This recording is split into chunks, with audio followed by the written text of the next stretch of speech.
Hi, Peter. I'm Hey, Hi. I'm going to spotlight you here. hi.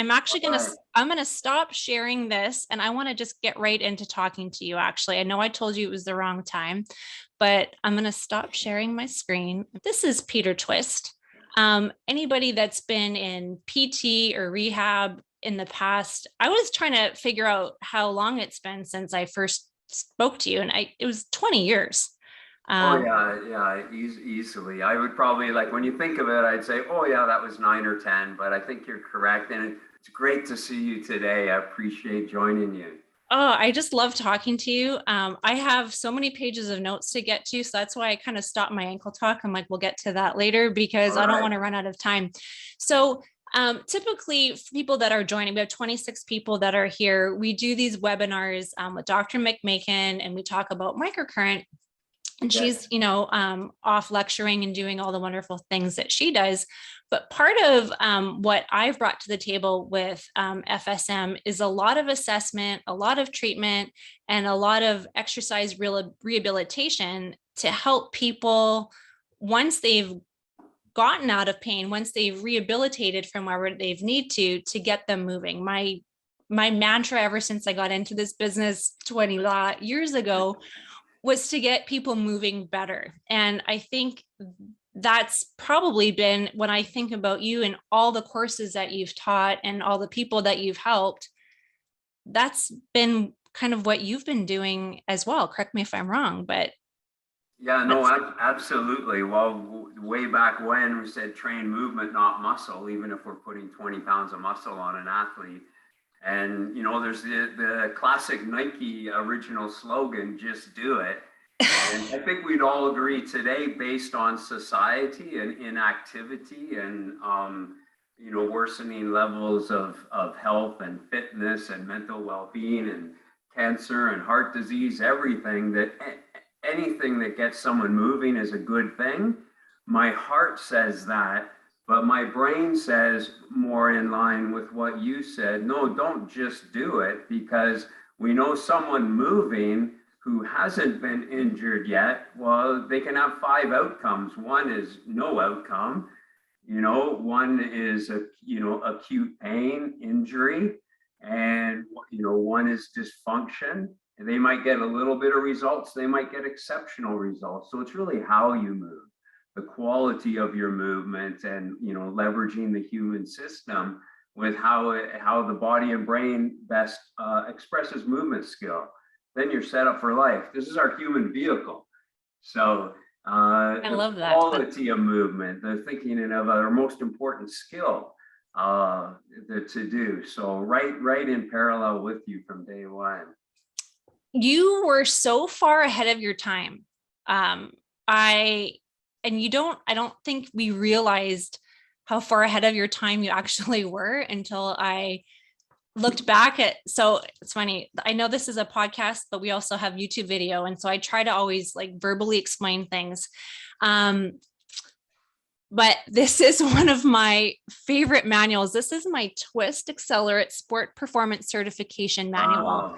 So, and it's in fantastic shape because throughout the years and back in the early 2000s, I was young and green and keen, and I really wanted to work with athletes. Like that was really where my passion lied. And so, and then I was telling you all the people that I could hook my hands onto and learn from. That's who I wanted to hitch my cart to. Good So, for you. it was you and Mark Lindsay and Ken Kanakin and Andre Benoit and all those people that had really kind of it seemed like it was unique approaches to movement. And 20 years later, I'm still working with athletes, but I'm also working with, the senior citizen who doesn't want to go in a wheelchair. And I'm using a lot of these principles even still. So one of the things that is in my little manual that again I think was so crucial and pivotal, and it is really still what encompasses my work with FSM and without it, was the breaks application. Yes, And yes. right at the very top of your pyramid and the way that you were training us was balance. And I did my thesis in college on some hip stuff, but our group that did the balance training recovered not only faster, but had longer lasting results. So is that still something that, I mean, I follow you, I know what you want, but can you talk a little bit about how you had that breaks paradigm and maybe it's a little different or?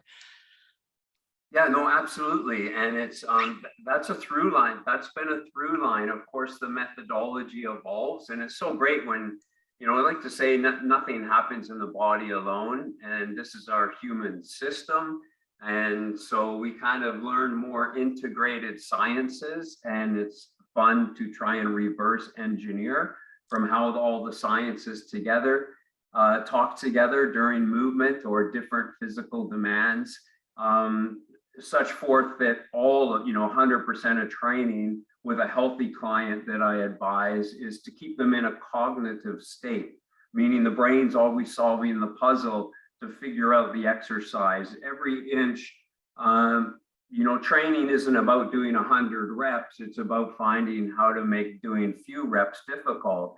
So it's how do we make every inch of every rep as difficult as possible. Now, I don't mean the sort of the fitness industry standard of sweat and fatigue and crush clients. Life crushes our clients. We build them up always. But every second of every drill, every inch of every rep, how do we get max brain computations and actually utilize exercise to build brain cells, rewire, and communicate with the body more accurately and timely, and then train the body to move. So strength, balance, movement, and core.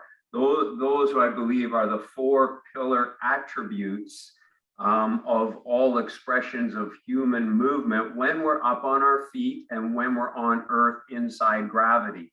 And we want to move around in 3D. That can be lunging to garden at a slow tempo, and that can be skiing down a double black mountain. But we see strength, balance, movement, core. And we know from research that when we integrate those through line for all exercises, so if I'm training you to improve, I'm going to keep you in a cognitive state using those four variables to make sure that your brain, you have to be present in the moment. So I don't know what all the TVs are doing at fitness health clubs and so on.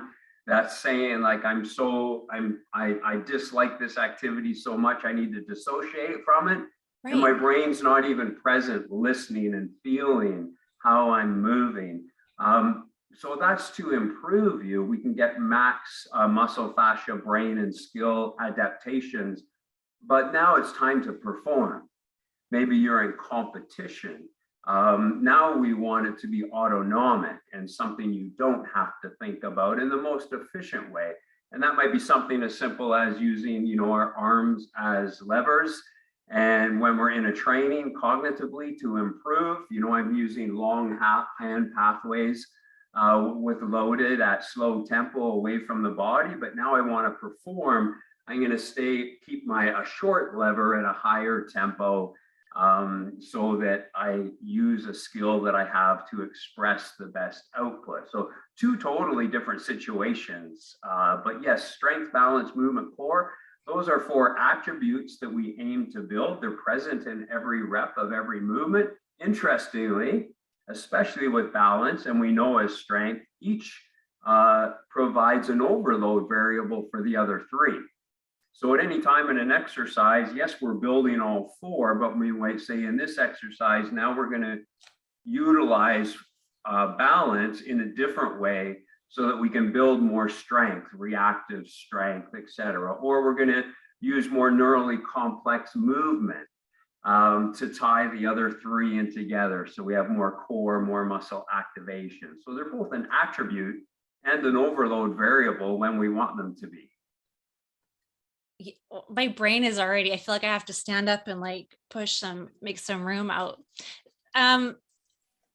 So when a lot of us are listening to the podcast are therapists, PTs, chiropractors, yes, and a lot of us were kind of force fed this idea that, first you need a joint to be healthy in order, and then you incorporate the exercise and the movement at the end. And Yes. to me, that's always felt really inorganic. Mhm. So I've loved the fact that in the last 20 years, we've really moved away from immobilizing. Yes. We're not casting nearly the amount that we used to. Kids are even post-operatively, we're getting out of braces and crutches and getting joints and muscles to move, getting neural sensation back to the area. Um, one of the one of the biggest shifts that I've seen is rice versus meth. And um, I love being Canadian. I love that all this research is coming out of Canada right now. Yeah. Yeah, but we see, rice, rest, ice, compression, elevation. We have this new acronym. Anybody that's taken my course, I sing the praises. We're all doing meth right now, and we're doing movement, elevation, traction, and heat. So movement has come back to the forefront of the very first thing that we're doing, Yes. even in acute injuries, which has been, to me, it seems right. We're all supposed to move. And I know like a lot of us cut our teeth working with athletes, but it's anybody. I think it's our right to move. And I love that you've added the being cognitive of the movement. Um, Short story here. I'm a runner. I love running. When I first got back into running, it was headphones with massive amounts of music, and I wanted to run on the road or on a trail of asphalt because I didn't want to have to think about running. Yes. Yes. That is so sad. It is so sad. Now my favorite runs are me with I do have my watch in case something goes wrong and I need to call for something, but me and my dog. And I have a highly reactive German Shepherd, so I need to be present for her to make sure that we feel connected. And it's funny, I run faster, more efficiently, without as much fatigue when I don't have the noise. Good for you. And I totally living for those in your community. And thank you for all you're doing for helping people heal and improve, and your passion for the field, and connecting here with Kim. And I'm so grateful to join you. But I live in Vancouver at the foot of three mountains, and over time. I grew up in Ontario playing every single North American structured team and individual sport, and then came out here and dropped them all, did my master's in coaching science, sports sciences, and picked up skiing and snowshoeing and hiking and trail running. So the mountains are really the main reason that active people live here. And so sure, I'll play I'll play some gospel folk music running. I'll play some thrash metal running through the rainstorm, getting that energy. And sometimes, you and I could go for a walk, a hike, a run, and have a nice walk and talk. Man, I write a lot, so everybody probably sits more than we need to. So any meeting, any social fun, rather than sitting on a patio, we're going to go walk in the forest. But my most valuable skill is, as you say, being grounded and being present solo in solitude, except for maybe a friendly four-legged friend with us that adds to that. And I think we start to understand that movement can be healing and empowering in many different ways. And, I'll say, if it's someone's faith, that's great, but, expanding beyond a specific faith, it is the true mind, body, spirit of movement. And in there, just listening, have given us the opportunity to just be and be present and not be distracted. A lot of people can't handle being with themselves and they want to be distracted from their thoughts. But just to be present in that moment, in that environment. Of course, the forest and nature is thriving and alive despite humans. It's very restorative and powerful, and we're open to that. That's a healthful energy. The mushrooms and the tree roots are communicating below our feet. But on our feet, from a proprioception standpoint, of course, we're made to move. We have millions of more sensors and receptors, as you know, at the bottom of our feet. We mistake and think they're on our butt, so we sit on our butts more, but they're on our feet. Our brain above thinking, which is what we're doing here, above communicating, our brain is most custom made for movement. It is its ultimate function, and we keep stripping that away.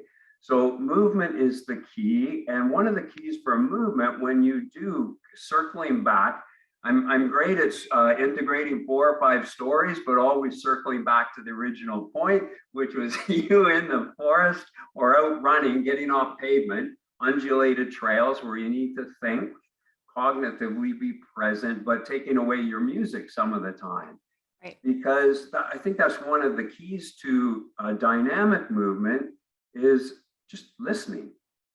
You know, sometimes I run, it sounds like I have like 2-foot-long clown feet from the circus, and it's just, right? And then but I want my landing to be silent and land quiet.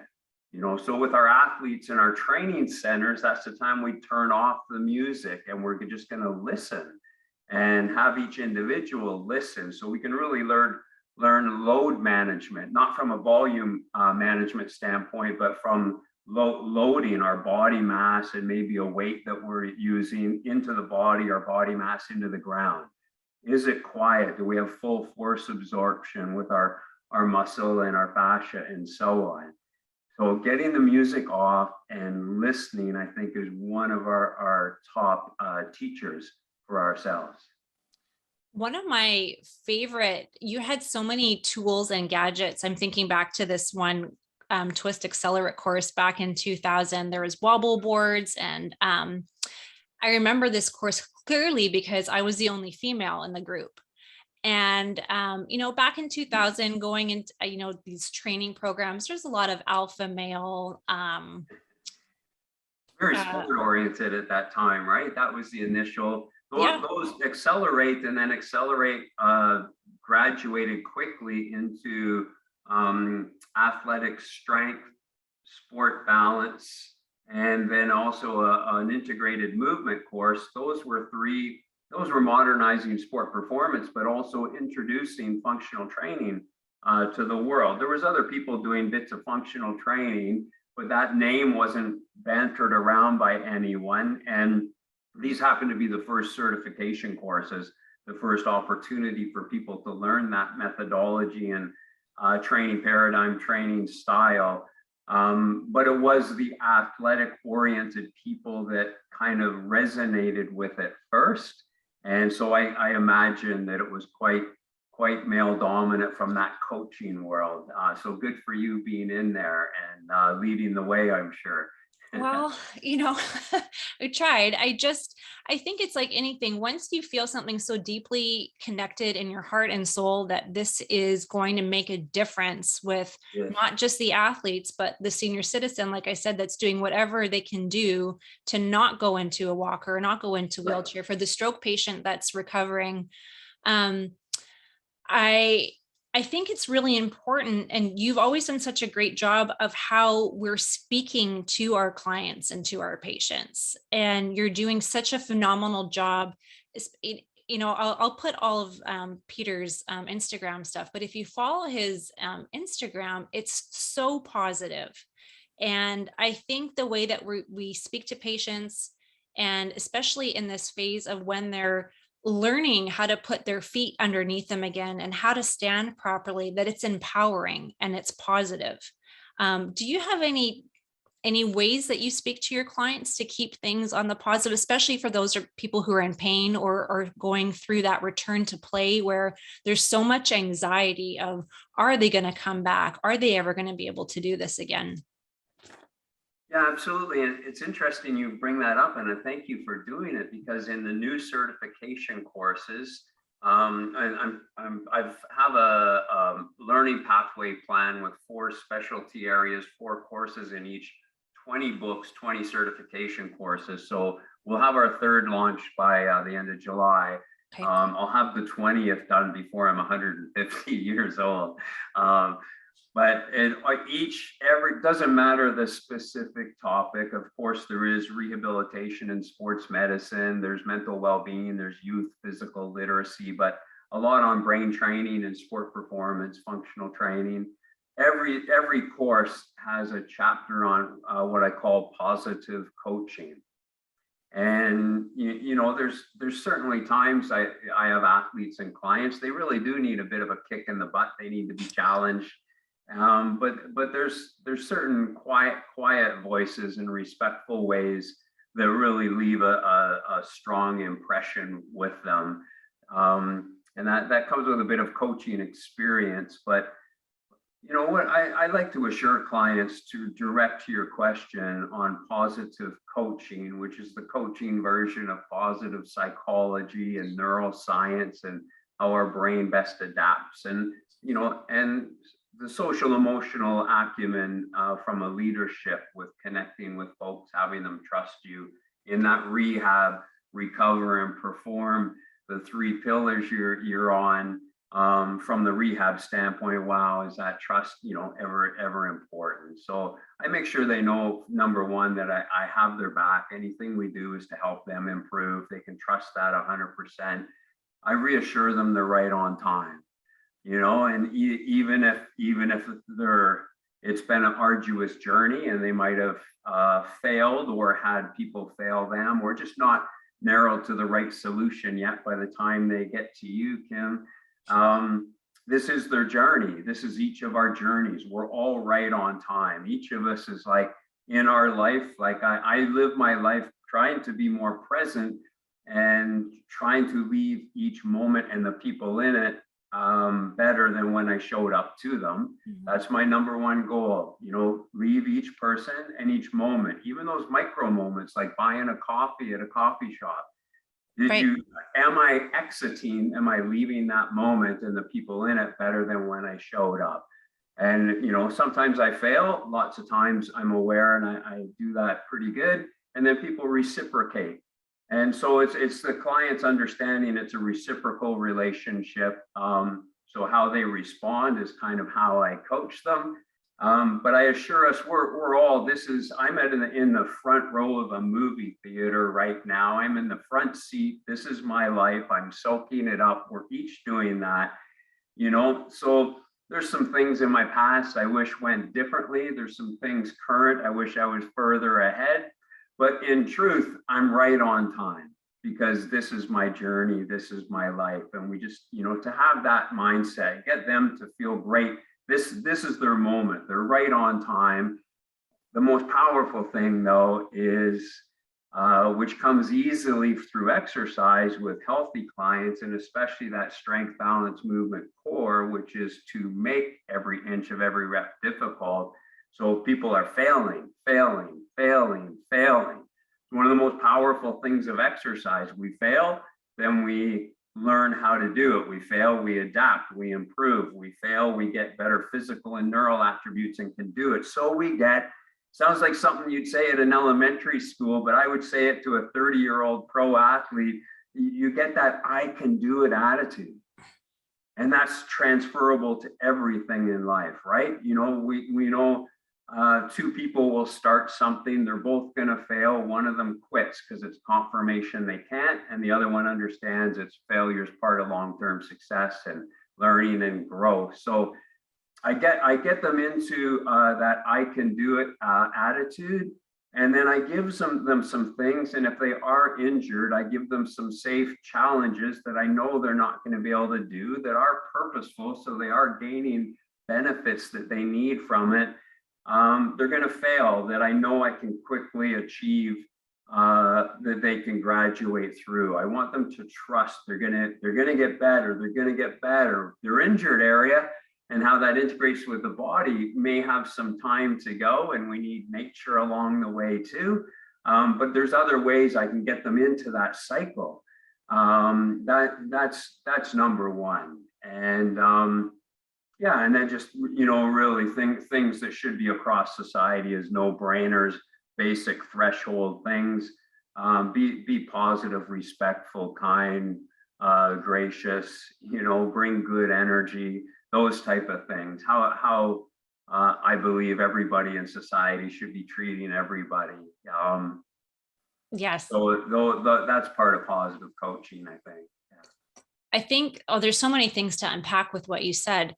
A a lot of the people listening and watching are seeing really complex pain patients. FSM is one of those tools that is a tool. And Dr. McMakin 2 weeks ago had said something really important, is that it's not an end all be all. No modality is in isolation the best tool. You know, a lot of us as practitioners use, whether it's ultrasound or microcurrent, adjusting, manual tissue soft, whatever, they're all tools. Everybody is unique. We have to find, you know, within our scope of practice, what works the best for us as practitioners, what works the best for the patient. But I think the number one thing we can do for all clients and patients, regardless of their health and ability, is to give them some power in their process.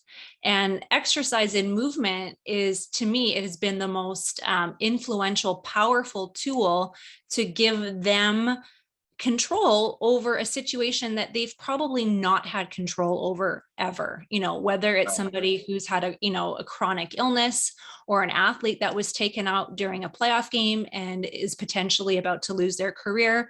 There's that vulnerability. And if you can give them some of that power back by giving them homework that will set them up for success, that, you know, they can hopefully do and adhere to. And I try to do that with my patients, to make it fun, to make it challenging, to make it rewarding, because once they do achieve those steps and they come in, I've seen such a drastic turnaround with patients. They're like, and before I can even like get out my clipboard or my laptop to take notes, they're like, Kim, you've got to see what I can do now. And you see that joy restored to their face. Yeah. And it's just giving them, to me, a little bit of control of the situation. Yeah, that control is important, and having that joy in there. And I appreciate a lot of people circled up here together, especially if we have patients and clients managing chronic pain. You know, I respect that's probably one of the most difficult things, but usually more movement is better than less movement for managing chronic pain, let alone solving it. But from a control standpoint, you know, really, I'm writing a certification course right now on mental well-being within a trainer, coach, physical therapist scope of practice. So not a psychotherapist and all the other specialties that may do sit-down therapy, but this is all movement-based, and all the things that are within our control that affect our physical ability, our holistic health, our mental well-being, our emotions, our perspective, the lens we see through, our self-talk, our mood, all those things. There's just so many things within our control that a general person can learn to do, and practitioners, it would be within their scope of practice. And that, I say, that allows us to own the process. You know, I want to own the process, quarterback my health, and have control. The best control I love is trying to get someone interested in full spectrum and really look at them. I've learned from athletes that may be a little less coachable, a little bit less bought in. When they get injured, well, now they're fully bought in.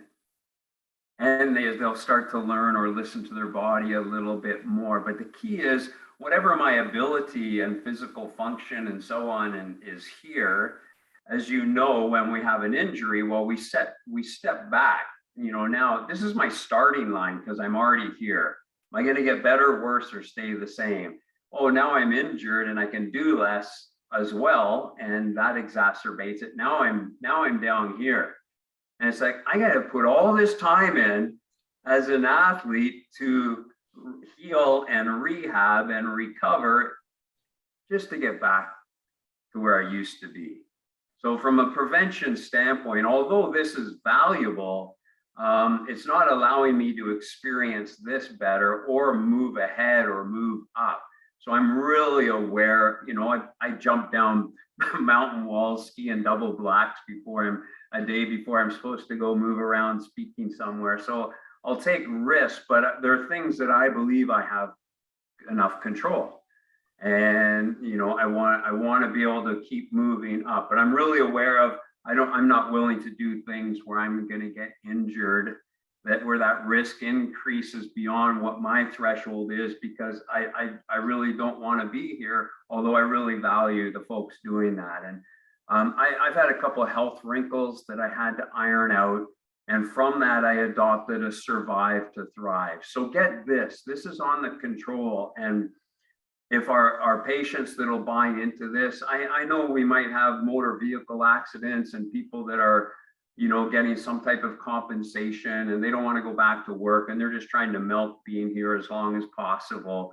And they might not be candidates. Maybe they can shift, maybe not. But those that will be, let's say, coachable and motivated and that want to get back and want to get back well and full, it's a survive to thrive philosophy. You know, I love that. We're all of us on this get together. We've all had difficulty. We've all had challenge, probably some intense, probably some horrific things.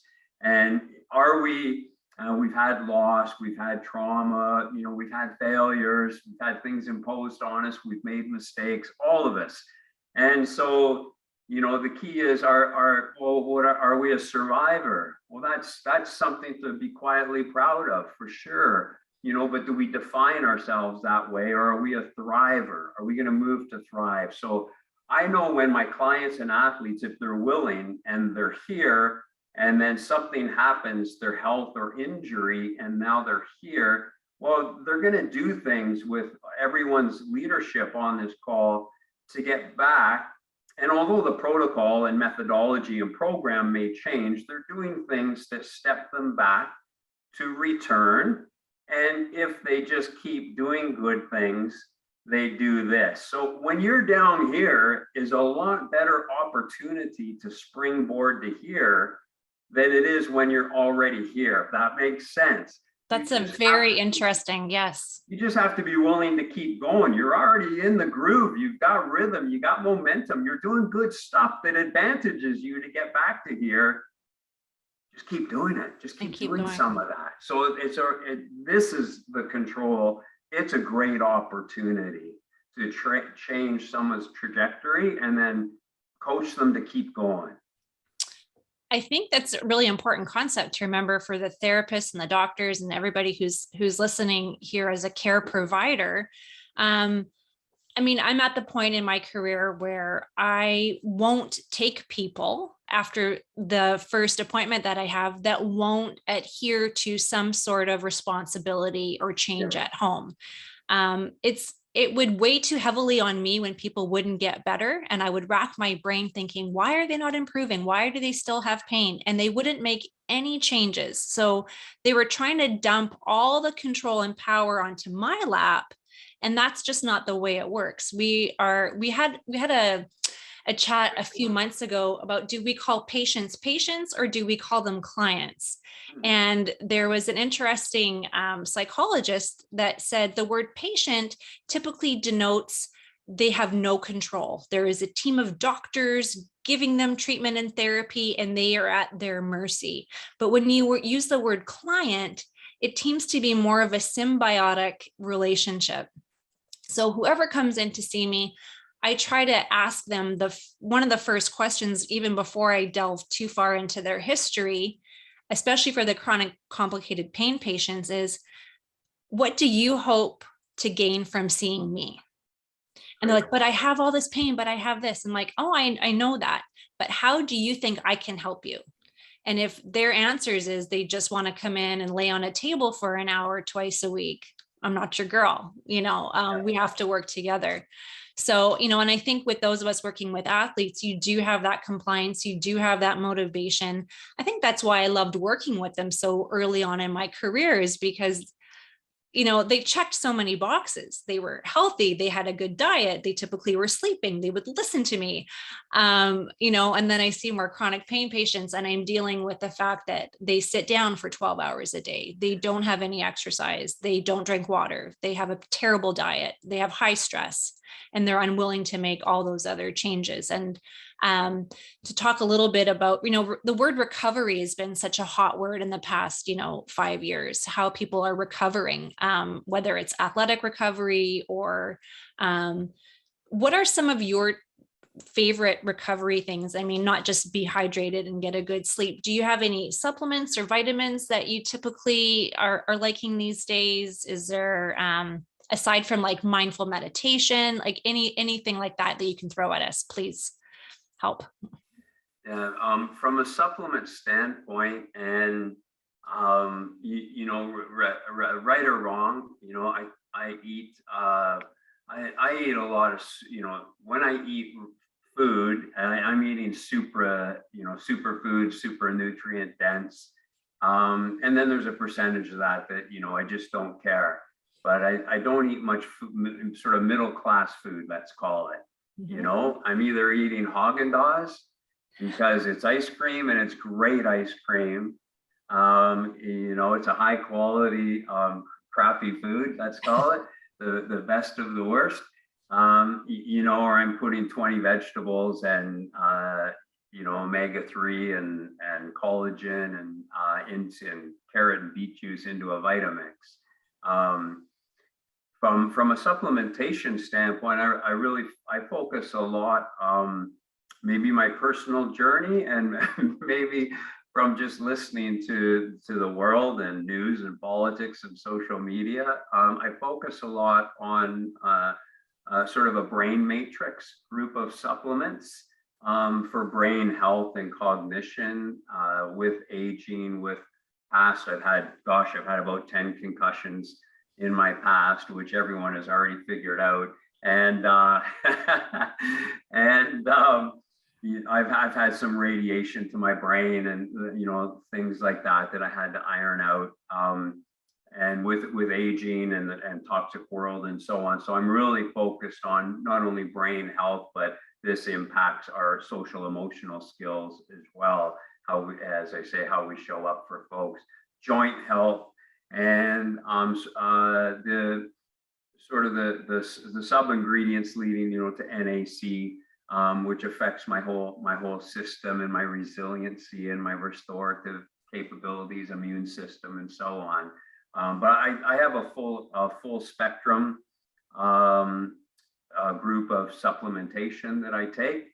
I did take a look at, it's back when you were taking that Accelerate course and the breaks, which those don't know, that's balance, reactivity, agility. I snuck K in there for quickness, and ES applied to both explosive speed, but also eccentric strength. And the breaks acronym was great because it reminds us, we teach athletes how to stop before we teach them how to accelerate. And there's a lot of training methods that come from that breaks acronym. But when we look at that time period, I was also teaching nutrition and macro, micros, loading up for all-day tournaments with 3 or 4 matches, and how do we recover and so on that. But in going through some staying curious and always seeking to understand and being a lifelong learner, seeing people get sicker, you start to look at different things. And I kind of lifted the hood. It'd be like if our car has a flat tire, well, we put air into it. Do we want to lift the hood and look at the engine at the same time, see what's going on? So I lifted the hood of our food supply system and factory farming. There may be vegetarians and vegans, which I respect. I can get behind that for your health and the earth. I do eat some meat myself. I have a husky wolf dog that I cook meat for. But I won't buy meat from a factory farm. Although we're eating a bit of meat, it's a small percentage of our diet, and it's a major percentage of the world's diet. that's our most intimate relationship. We're taking food and something that was living, and then we're integrating it with ourselves inside our body. But that's, we're bringing tortured torture responses into our body. You can hear it in society. Our soil depletion, our food is evidence to be more nutrient lean than it used to be, even our healthy choices. So that comes back to, I believe it is a time where supplementation is unfortunately more needed for health maintenance and restoration and so on. So I tend to have, what I recommend is folks to settle in on what are their go-to staples on a daily and weekly basis, for their brain, their joints, their immune system, their function. And then in specific situations, you do have an ankle injury, you have a chronic pain, you have an ACL injury, or you have an Ironman that you're ramping up for and recovering from. So each chapter through the year, there may be some specific supplementation that you may not continue year after year, week after week, but it's kind of your go-to. So have your staples. That's what you believe in 365 to operate as a happy, healthy human being. And then here's your situation specific supplementation that you may have for that, say, quarter of the year or something like that.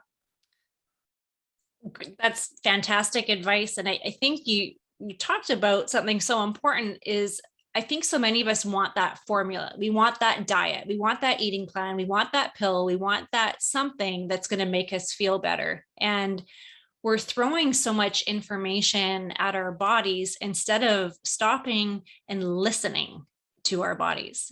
And I had a great rheumatologist. I had some weird blood work come back, and she was looking at it and she's like, I'd like you to try eating this and this, but just seeing how you feel on that. And I thought, wow, how interesting. Instead of just giving me a prescription, she was giving me some options to try, but she wanted me to really see how I felt on it. So I don't need a food sensitivity test to tell me that I don't do well eating gluten in North America. I lived in Switzerland for 8 years and I could eat whatever I wanted there. The soil was different. The cows were different. The bread was different. It was all different. So I think sometimes we want that formula, but we have to listen to our bodies. Am I training for a race? Do I need to eat more? Do I feel sluggish after? I say this on almost every podcast. It was one of my favorite quotes growing up. My dad always said, and it was a little heavy handed at the time, but he said, listen, you've got one mouth and two ears for a reason. And I'd sit there like, okay, I have to be quiet. But I'm trying to, one of my biggest things in the last, 5 years, especially throughout COVID, is listening to not only my body, but listening to just trying to listen in general a bit more to everybody. I know throughout COVID, you've really changed your life. You went from 80 flights to not 80 flights, and you wrote so much content. So I want to give you an opportunity to talk a little bit about these new courses. I'm super interested in the Fascial course. We have a lot of like biotensegrity folks listening. So I'd like you to talk a little bit about that if you could. Absolutely. And I'll just springboard or transition from your comment on correlating how you feel. Right. How am I thinking? How am I feeling? I can, for those that do like to keep a log or a day timer or a journal, so that's probably your most important summary. What did I do this day? From how much sleep, how I spent my day, how much movement, and of course the food and supplementation. And then how did I feel through that day and the next day? And of course, a one-time thing, you can't pick up much, but you can see trends and start to correlate. When I eat these foods or do these activities or don't do these, this is how I feel. This is how I think. And that's that's still science-based. That's customized and curated for you individually, really to get in tune to that. So I love you're doing that for yourself and your patients. The course that you reference is the Art of Fascial Lines Training. And, you know, that's again, that's really looking at our brain, our muscle, our fascia, and thinking of the body and how we train it, not in muscles and muscle groups, but in both movement patterns and in shapes. And then kind of reverse engineering from the characteristics of fascia. And in exercises, can we design the movement pattern that our body, our feet and hands are moving through, the tempo, using things like 4-phase reps where there's not a concentric, eccentric, positive, negative, you know, but at 2 junctures, there's something we can do there. You know, we can couple between the positive, negative phase of the rep explosively. We can pause, hold for 4 seconds and impose things. But looking at the characteristics of fascia, I believe everything in the body, like nothing happens in isolation, everything's integrated, and everything's trainable. And so when we understand the characteristics, then we can just take a step backwards and go, what can we do to train to leverage those characteristics to kind of force them to come to the table and participate, and can we get them to improve? So the fascial lines course looks a lot at, it's called the art of fascial line training, building your body armor. If you think of wearing an armor, and in society on average, we don't have, this isn't about physique and taking a selfie, that's okay, but it's, if we're taking selfies, we want to do it every day, not 365, not just one and done, and we're never looked at. So this is not about appearance, but interestingly, all of the training methods that I put together, people do whatever their impression is of an appearance improvement that they're marketed to believe that is the right way to go. They do achieve that as a byproduct. It's not physique training style. It's not bodybuilding training style. It's not an appearance focus whatsoever. But of course, you know, you look at the Olympics, the athletes aren't training for appearance or physique, and they don't use those methodologies at all. But most people would agree that they've got, you know, pretty good looking, healthy bodies, as we tend to define that in society. So that box is automatically checked.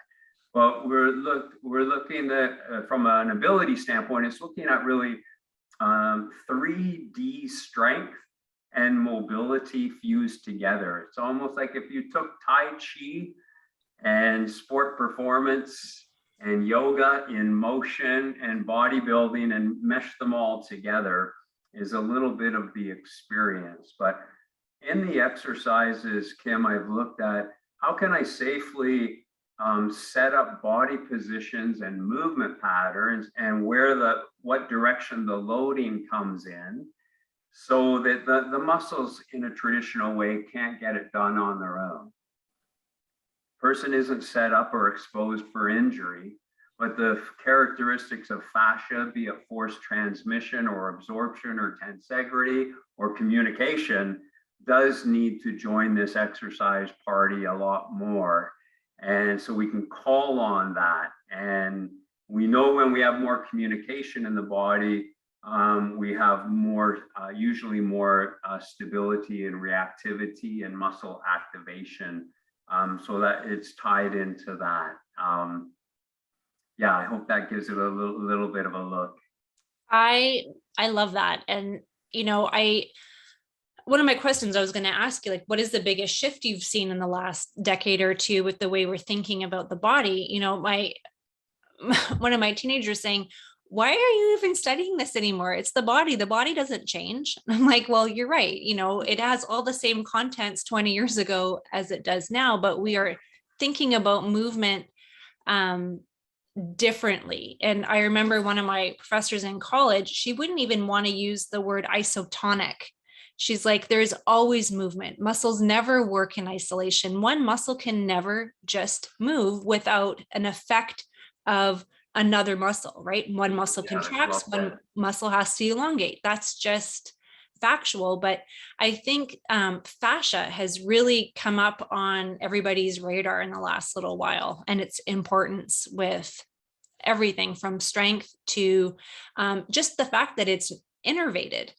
We use a frequency with microcurrent that works with fascia, and it's increasing the vitality to the fascia. And I've been playing around with that with movement, and it's been mind blowing when you give the fascia a little extra juice, how that can not only improve flexibility, but strength. And I'm not sure why that is. Yes, yes. We're reverse engineering, as we go with microcurrent, but the fact that we can increase the vitality to fascia and it affects both strength and flexibility is profound.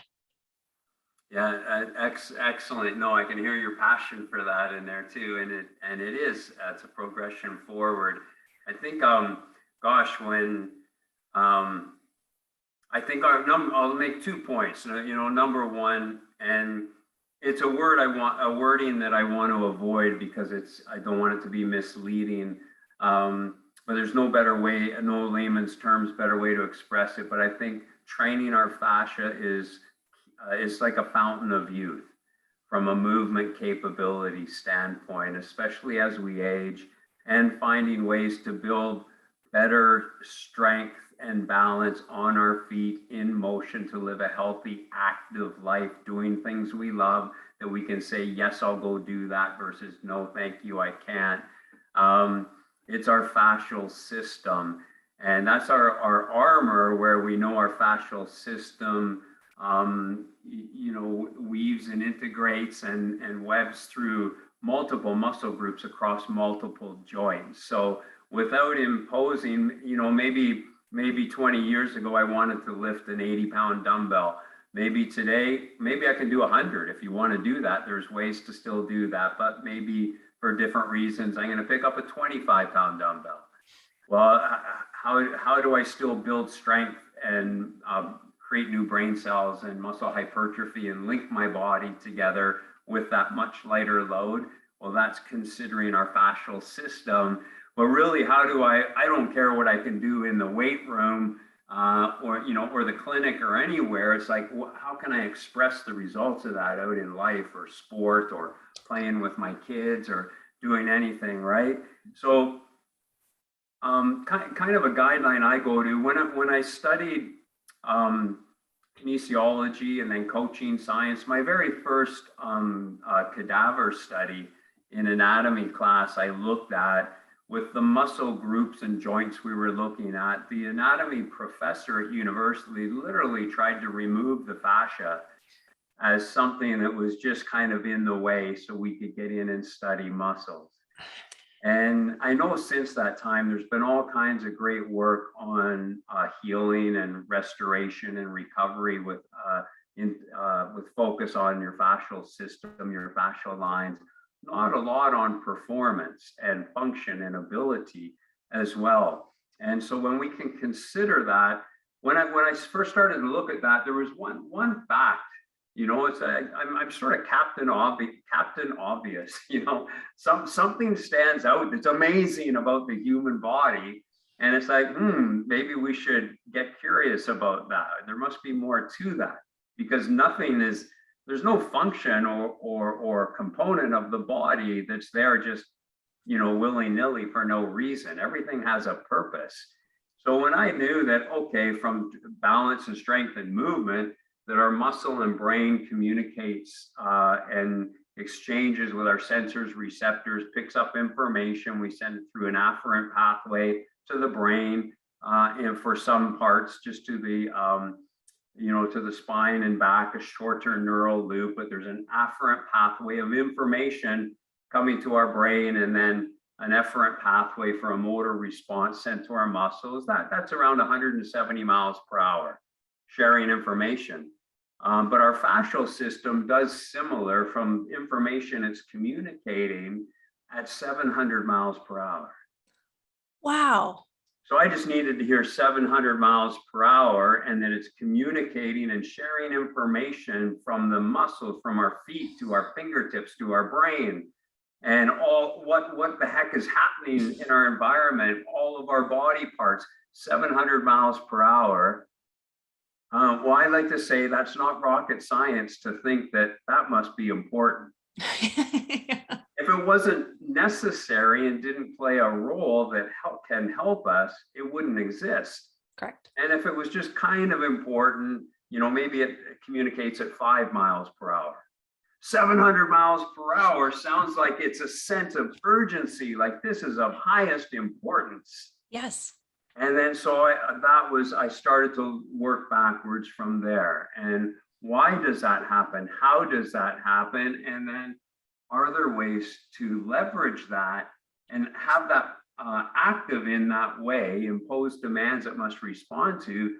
Can we help train that up, or can we stimulate that so that we can either improve our fascia function, you know, or we can overload it so that our brain and our muscle and our movement improves. So we can kind of point the goal in different directions. But that's that Fascial Lines course. And I think it's so powerful. People, you know, you have folks that might lose their bench press strength and things like that, but up on their feet, they're stronger than anyone. And, you know, our ability really for everybody and those seniors you talked about, to feel more confident that we can move more skillfully without getting injured, then, you know, we're going to be open to participating in more things and not move so timidly. We know how to take, you know, even walking downstairs, do we know how to load into that foot into the stair? We're squatting and rotating and reaching for a pot out of our cupboard, you know, or do we understand how we're doing that?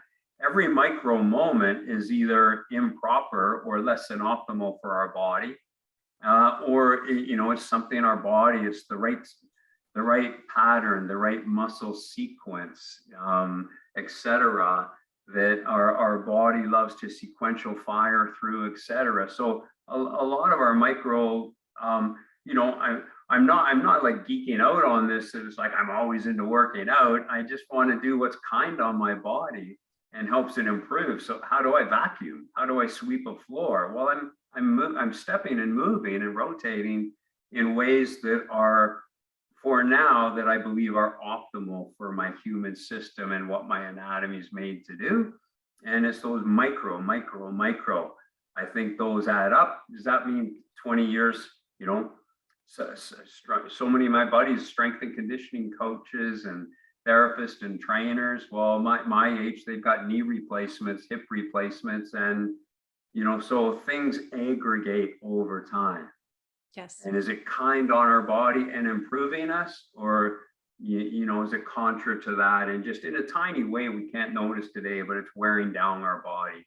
So to our fascial system, if for any goal, I think if we pay more attention or orient to how do we enhance the communication inside the body between all the points, between our ankle to our muscle with our fascia, with our brain. And if we're focused on, it sounds like I'm a woman talking to men who like haven't like budged on this, is we need to communicate. It's better communication. But it is inside the body. I believe fitness and performance and injury prevention and training is about communication. I'll say that. And that's absolutely what, you know, I think most of our goals are in rehabilitation. You know, we see whether it's somebody who's got the chronic pain or the athlete that just hurt its shoulder, when we're going through that return to play or getting back into those ADLs, those activities of daily living, and we're reaching that point of when you're saying it hurts when I reach back to get my seatbelt. Okay, well, let's look at that, what that range is. What are we doing over there? And there's so many patients, especially athletes, that what I always say, you've blown through all the stop signs. And they're like, what do you mean I've blown? You have compensated and morphed a range of motion or a movement pattern so suboptimally, your brain now thinks it's optimal, and we have some unraveling or some undoing to do to retrain this. So I always tell my patients, and I love saying this to my big tough men athletes, I'm like, you're strong, but you're wrong strong. And they're like, whoa, what do you mean wrong strong? I'm like, you're wrong strong. All those big muscles have taken the job for so long. And those micro little movement patterns, those stabilizers that have shut off because you didn't ask them to participate, we need everybody to participate. And I think that's where this course is going to be huge, because it's improving that communication. There's that word where we have to recommunicate with everybody, not just your favorites, everybody again in the system. So I'm so excited to take it. I want everybody, we'll put the notes here on the podcast, but can you tell everybody where they can find some more information on this Fascial Lines course? Yeah, the most direct way, you can go to twisteducation.ca, which is a Canadian domain, twisteducation.ca. If you like it better, it's easier to remember, twistuniversity.com will also take you there. There's a website which is like our online campus, and you'll pick up on there quickly. It's about our values and our culture, you know, getting in nature, being positive, kind, but there's a lot on the science and the methodology. There's a certification page that you can scroll through, and all of the 5 learning pathways. So there'll be 20 courses to choose from. There's 3 available right now, which is fascial line training. There's the, I don't mean to be disrespectful using the word, it's the best way I know how to say it, the Bible of athletic strength, of strength and power training for sport or a 3D athletic movement. That course is there. And then there's a new course, which is functional physique, meeting the industry a little bit where it's at with the wording, where people that are not going to come into rehab, prehab, recovery, sport training, functional training, brain training, you know, they want physique. Interesting, when they take this course, they're not doing any traditional physique exercise or method, but they'll get that result. But it's really it's a functional movement physique fusion. I think it's going to be powerful, and ironically probably be our most popular course, but it'll introduce more people to functional training as you go. And then on Instagram, I just launched hours ago, Twist Education, but my main page, where a lot of good folks from around the world, like that are on here, come together to cheer each other on and learn and share, is Coach Peter Twist on Instagram. It's such a positive page. It always brings a smile to my face, whether it's seeing you or Bruno, your husky, just out there loving life. It's very inspirational. Well, let's say the truth for everyone. Everyone's there for Bruno, the husky dog. He's a rescue dog. He's like an old soul who's about his 10th lifetime on Earth. He's a healer. You know, so people will visit me a bit, but I think everyone's there for the husky dog. That's funny. I bring my shepherd puppy. She's 1.5 years to work. She's very therapeutic for a lot of my patients. It's very interesting. She doesn't like most people, true to being a German shepherd, but there's some patients, she comes out of her crate and just lays her head on the table. And it's animals are amazing. They're just that's intuitive, that they need that. Yeah, it's amazing. Oh, wow. Very cool. I always wrap up every podcast with a quote. I don't want to put you on the spot, but do you have a favorite quote that, or a quote of the day, or something that you could share with us? Oh, I'll share 2. One is, you know, be your best. We need to be our best when our best is needed. You know, so whatever challenges are coming in the future, if we're here, that's great. But if we can be here, we have more room to fall. We have more resiliency. But the main quote I'll give is, today I'll give everything I have. What I keep inside, I lose forever. And that means that doesn't mean so much to give our best from an effort standpoint. It means show up your best for people, each environment, be your authentic self. Everyone in here, you know, especially if you're teacher, coach, trainer, therapist, doctor, physical therapist, any type of healer, any expert working with rehabilitation. You have something special inside of you who gets meaningfulness and fulfillment helping people. And so that's a brightness inside of you. Just let that out fully and watch what happens with your path. And who cares what people think about that? I like to say, as it's kind of a mantra or a living philosophy, when I show up and there's a room of people or just out in the world, I do try my best. I want to respect every person and make every person feel comfortable. But I try my best to respect each person. I don't give a crap who likes me. You know, my only freedom I know is to be 100% myself, and then to give that to the world. And the people that don't resonate, they'll find other people to hang out with, and the people that do will find me. Your life becomes very aligned with people, patients, and clients and things too. So today I'll give everything I have. What I keep inside, I lose forever. I don't get today back tomorrow.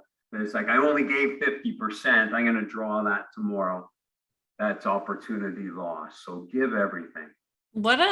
It's so funny. My podcast co-host, who is not here, her and I are always on this intuitive train, and she always kind of says things about 2 minutes before I want to bring it up on my list. So your quote, I just have to share this. I always prepare a quote for the podcast, and it's funny, today's one jumped out and it very much mimics what you were just saying. The quote is, "There are two ways of spreading light. One is to be the candle, the other the mirror that reflects it." Wow.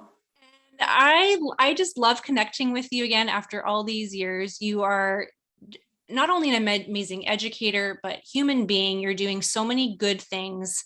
I'm so excited for all your new courses. I'm one of your biggest fans. I'm proud to call you a colleague and a friend. Everybody listening, please head over to Twist University, or sorry, what was it? It was twistuniversity.com, twisteducation.ca, and then all the Instagram. Thank you so much for being here today. Oh gosh, it's an honor to be here with everyone. Thank you all for everything you're doing. Great to reconnect in friendship and our professional passion. So thank you kindly for having me on. If people have any questions for Peter Twist, you can send them over to me at kim@fsmsports365.com, and I will pass them on to Peter. Maybe we'll have you back on again. We should actually bring you to the advanced one year, which would be great. And you could lecture in person in Phoenix, because people just love hearing what you have to say. So thank you for thinking of that. And everyone have a great rest of your day. You as well. Okay. Bye, everybody. We'll see you all next week.